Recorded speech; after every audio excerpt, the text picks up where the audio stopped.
Hi friends. तो ये video होगा हिंदी में। मैंने इसका एक इंग्लिश वर्जन ऑलरेडी बना रखा है, आप लोग वो देख सकते हैं। पर एक बहुत इंपॉर्टेंट क्वेश्चन है कि क्या हमें एजुकेशन कंसल्टेंट को एंगेज करना चाहिए, नहीं करना चाहिए, कितना पैसा उसको देना चाहिए, ये वो।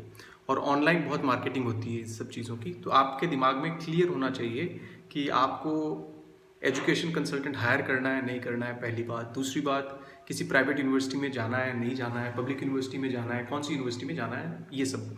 तो हम इसमें 3-4 पॉइंट बात करेंगे। मैंने ऐसा वीडियो इंग्लिश में भी बना रखा है, लेकिन आज का वीडियो हम हिंदी में बात करेंगे। तो पहला पॉइंट ये है कि इस चीज़ का कोई आंसर नहीं है कि पब्लिक यूनिवर्सिटी अच्छी होती है या प्राइवेट यूनिवर्सिटी अच्छी होती है। जैसा इंडिया में है, कुछ पब्लिक यूनिवर्सिटीज़ जैसे आईआईटीज़ बहुत अच्छे हैं या आईआईएम्स बहुत अच्छे हैं, और कुछ प्राइवेट यूनिवर्सिटीज़ जैसे आईएसबी, ये कुछ इंस्टीट्यूशंस हैं जो प्राइवेट हैं पर बहुत अच्छे हैं। इंडियन स्कूल ऑफ बिजनेस जैसे मैंने आपको एग्जांपल दिया। तो प्राइवेट यूनिवर्सिटीज़ में भी अच्छी यूनिवर्सिटीज़ हैं, पब्लिक यूनिवर्सिटीज़ में भी अच्छी यूनिवर्सिटीज़ हैं। सवाल ये नहीं है कि पब्लिक वर्सेस प्राइवेट, सवाल ये है कि कौन सी यूनिवर्सिटी में दाखिला लेना डिफ़िकल्ट है। अभी इसके दो एग्जांपल हैं। एक है डब्ल्यू बिजनेस के लिए जर्मनी में नंबर 1 यूनिवर्सिटी है, और ये यूनिवर्सिटी प्राइवेट है, ये कोई पब्लिक यूनिवर्सिटी नहीं है। और डब्ल्यू की पार्टनरशिप किसके साथ है? अमेरिका में वॉर्टन के साथ में है। ये लोग रिसर्च पेपर किसके साथ लिखते हैं? स्टैनफोर्ड के साथ में, या स्टैनफोर्ड के प्रोफेसर्स के साथ में, यूसीएलए के प्रोफेसर्स के साथ में, और ये सब।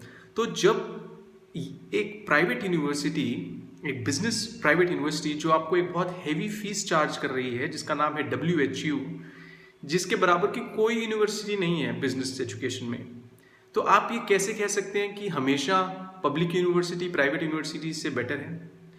इंडिया की तरह ही कुछ बहुत अच्छी पब्लिक यूनिवर्सिटीज़ हैं और कुछ बहुत अच्छी प्राइवेट यूनिवर्सिटीज़ हैं, और इंडिया की तरह ही कुछ बहुत घटिया पब्लिक यूनिवर्सिटीज़ हैं, जैसे कि ईस्टर्न जर्मनी में है। ईस्टर्न जर्मनी में आप पब्लिक यूनिवर्सिटी में चले जाओ, वहाँ पे आपको ना कोई इक्विपमेंट मिलेगा, कुछ उनके पास में फैसिलिटी नहीं है, और वो ईस्टर्न जर्मनी में इतना रेसिस्ट एनवायरनमेंट है। आप अपने बच्चे को भेज देंगे या आप एज ए स्टूडेंट चले जाएंगे तो आप वहाँ पर साल 6 महीने में वैसे ही परेशान हो जाएंगे। तो ईस्टर्न जर्मनी में जो बॉटम की पब्लिक यूनिवर्सिटीज़ है, वहाँ मत जाओ। अगर बिल्कुल ही डेस्पिरेशन है कि जर्मनी जाना ही जाना है, तब जा सकते हो। पब्लिक यूनिवर्सिटी का भी वही हाल है, बॉटम जो रंग है, और बॉटम रंग प्राइवेट यूनिवर्सिटीज़ का भी वही हाल है। बहुत सारी प्राइवेट यूनिवर्सिटीज़ हैं जो प्योर फ्रॉड हैं जर्मनी में। मैंने एक लिस्ट डाल रखी है ऑनलाइन, आप लोग को दे सकते हो। प्योर फ्रॉड हैं बहुत सारी प्राइवेट यूनिवर्सिटीज़। वो क्या करेंगी? वो आपसे पैसा ले लेंगी, साल 2 साल बाद यूनिवर्सिटी बंद हो जाएगी। ऐसी कम से कम 15 यूनिवर्सिटीज़ हैं प्राइवेट यूनिवर्सिटीज़, जिसकी मैंने लिस्ट बना करके ऑनलाइन डाल रखी है मेरे फेसबुक पेज पर, जो बंद हो गई हैं यूनिवर्सिटीज़। तो पहला पॉइंट ये है कि पब्लिक और प्राइवेट यूनिवर्सिटीज़ के चक्कर में मत पड़ो कि भैया ये पब्लिक वर्सेस प्राइवेट। सिर्फ ये देखो कि यूनिवर्सिटी अच्छी है या नहीं है, वो पब्लिक है या प्राइवेट है, वो बात की बात है।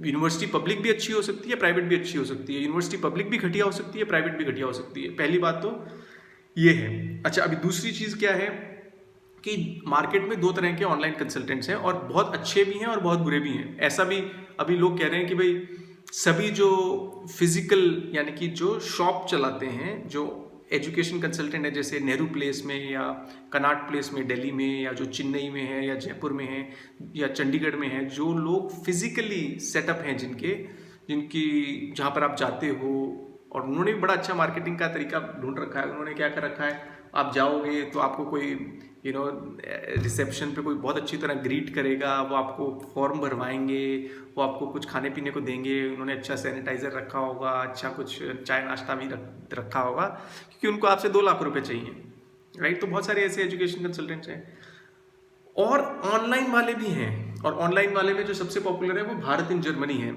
और कोई ऐसी गलती नहीं है कि कोई उनका पेशा है, उनका बिजनेस है, और कोई बिजनेस होना गलत चीज़ नहीं है। तो दोनों तरह के कंसल्टेंट्स हैं, ऑनलाइन भी हैं और ऑफलाइन भी हैं। ऑनलाइन कंसल्टेंट जैसे भारत इन जर्मनी है, ये हमेशा ये कहते हैं कि and he is very experienced, बहुत एक्सपीरियंस है उसका, उसने मास्टर्स किया है वहाँ पर, और उसको पता है कि मार्केट में क्या हो रहा है जर्मनी में और स्टूडेंट्स क्या चाहते हैं, उसको बहुत अच्छी तरह से इस चीज़ का आइडिया है। तो दोनों की फीस को कंपेयर करो। जैसे भारत इन जर्मनी है, वो करीब 400 यूरो लेता है। 400 यूरो का मतलब हो गया, अगर 90 रुपये यूरो मानो तो 9 चौका 36 हज़ार रुपये हो गए, और जो आपसे, और 36 करा के वो 50,000 हो जाएगा।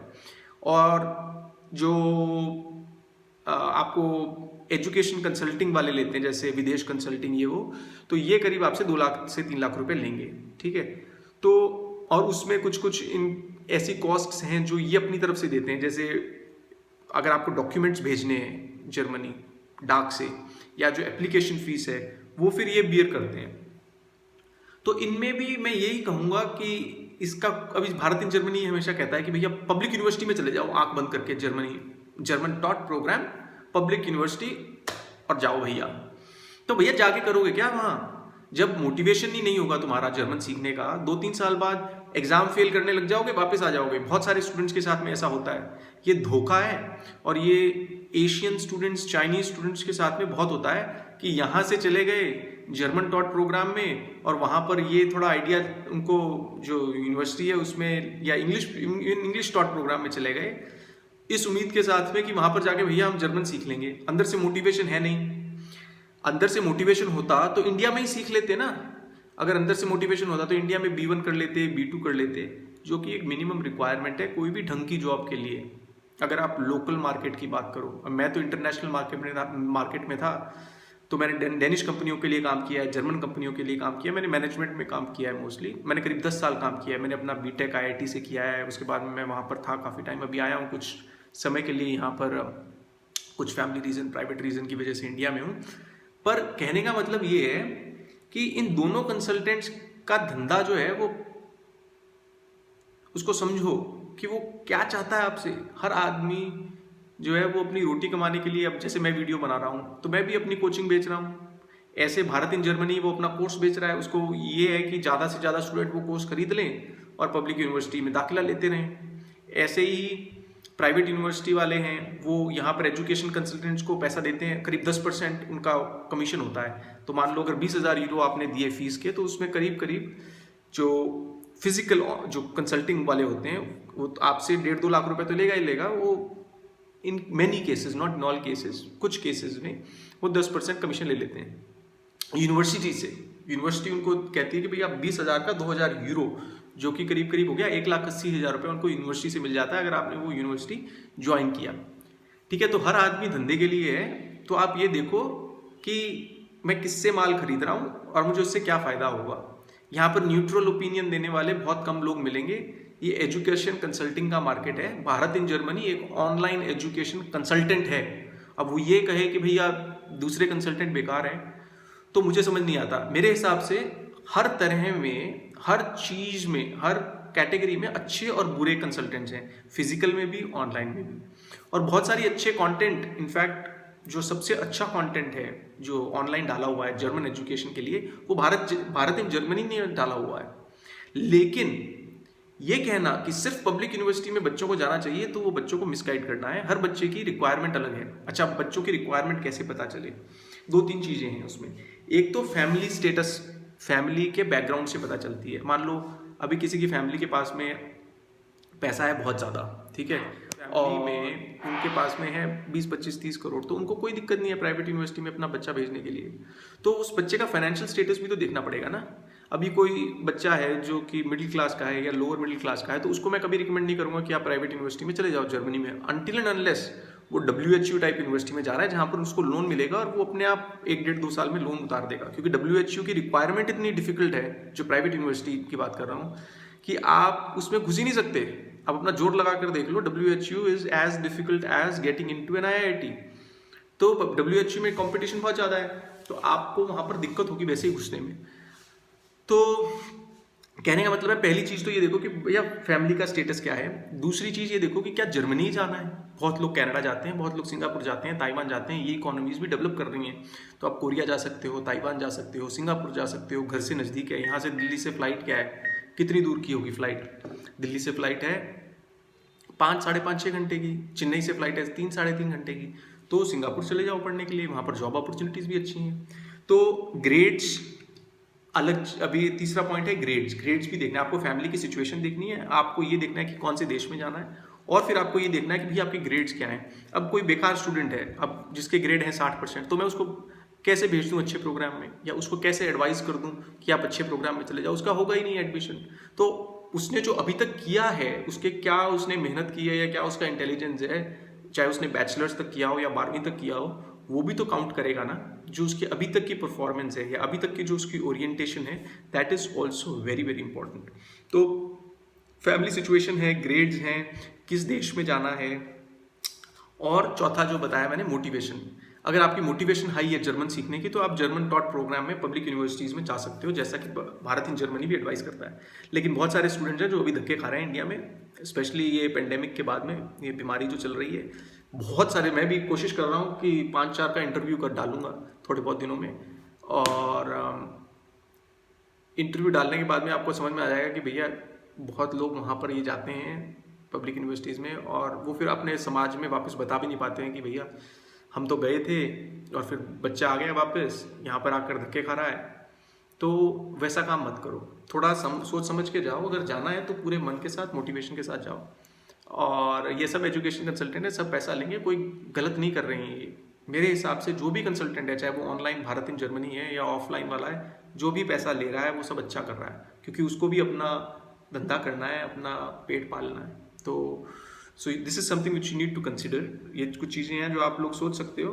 बाकी मैंने एक इंग्लिश में भी डाला हुआ है, ये सिमिलर चीज़ अगर आपको इंग्लिश में सुननी है तो अभी आप सुन सकते हो।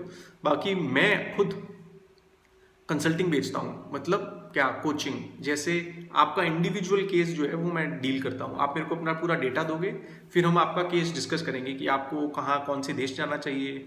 और मैं यूएस में भी रहा हूँ तो मुझे यूएस का भी काफ़ी आइडिया है, और मैं जर्मनी रहा हूँ 10 साल, मैं डेनमार्क में रहा हूँ। मैंने अलग अलग दुनिया की करीब, मैं आपको कभी किसी दिन पासपोर्ट दिखाऊंगा अपना, जो इंडियन पासपोर्ट पुराना मेरा था, अभी तो मेरा जर्मन पासपोर्ट है जो कैंसिल हो गया इंडियन पासपोर्ट। उसमें करीब करीब 15 देशों में मैंने अलग अलग काम किया, छोटे छोटे ड्यूरेशंस के लिए। ऑस्ट्रेलिया हो गया, चाइना हो गया, I have been to Hong Kong, Malaysia, I have worked in the States, और जर्मनी ऑब्वियसली, और डेनमार्क, ऐसा करके बहुत सारे देशों में काम किया है। तो मेरा मेन पर्पज़, मेरा मानना ये है कि जेनरिक एडवाइस किसी की मत लो, केस टू केस देखो। बच्चा कहाँ जा सकता है, उसमें सिर्फ बच्चे की योग्यता ही नहीं है, उसमें फैमिली का भी योगदान है। तो पूरी ओवरऑल सिचुएशन देखो कि बच्चे को क्या आप 24 घंटे दूर भेज दोगे अमेरिका, वहाँ से भी फ्लाइट्स बंद हैं। अब तो हालांकि पिछले 1-2 महीने शायद खुल गई, लेकिन काफ़ी बुरी हालत थी वहाँ पर कोरोना के चलते। तो आप थोड़ा नज़दीक भेजो, सिंगापुर भेजो। तो वो देश भी देखना आपको ज़रूरी है। ऐसा नहीं ब्लाइंडली कि आप सीधा जर्मनी चले जाओ। बहुत सारे देश हैं दुनिया में, अच्छे अमीर देश हैं, हिंदुस्तान से अच्छे देश हैं जहाँ पे अपॉर्चुनिटी अच्छी है। तो ये कुछ पॉइंट्स हैं, और आप मेरे को डेफिनेटली मैसेज कर सकते हो, कमेंट कर सकते हो, और मैंने कुछ गलत बताया हो तो मुझे आप रेक्टिफाई भी कर सकते हो, मुझे करेक्ट कर सकते हो, कोई दिक्कत नहीं है।